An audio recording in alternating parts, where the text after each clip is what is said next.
All right, let's try to derive the area elements from mixed partials. In Cartesian coordinates, dA is equal to dx dy. In polar coordinates, dA is equal to r dr d theta. All right, let's start with the motivation.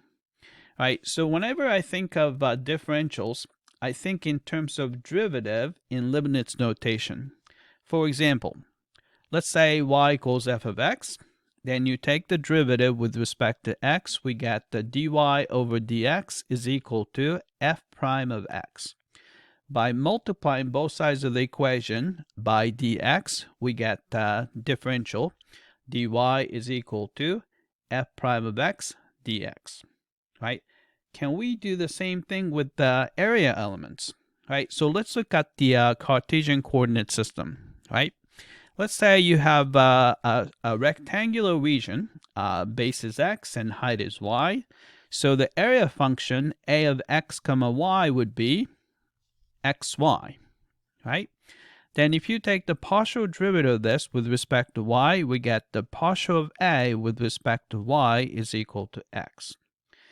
Then if you take the partial with respect to x for both sides, we get the mixed partial of a with respect to y and with respect to x is equal to 1. Right? Then we multiply both sides by partial x, partial y. We get second partial a is equal to partial x times partial y. Right? So this is a bit of a leap in the notation. I'm going to replace second partial a with dA, which is the area element, and then replace partial with d. So we get dA is equal to dx dy, which is the Cartesian area element. Right?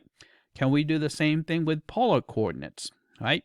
So let's say we have a pie-shaped region with radius r, and the angle is theta. Right? So the area function in terms of r and theta would be, right, you take the whole circle, which is be pi r squared, so that will be the area of the whole circle or whole disk. Then we only want the theta portion of it, so you multiply by theta over 2 pi. The reason why you have 2 pi is that the 2 pi gives you the whole circle or whole disk, right? So since that pi is on top and bottom, so we can cancel those out. And then we can simplify that as 1/2 r squared theta, right? So let's take the partial derivative with respect to theta. We get the partial of a with respect to theta is equal to 1/2 r squared. Then we take the partial with respect to r of both sides. We get the mixed partial of a with respect to theta and with respect to r, which is going to be equal to r. Then by multiplying both sides by partial theta, partial r, we get second partial a is equal to r, partial theta. Then we can replace the second partial a with dA, and then partial becomes d.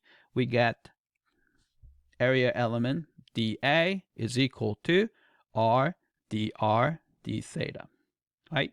Which is the polar area element. All right, that's it. I hope that this was clear.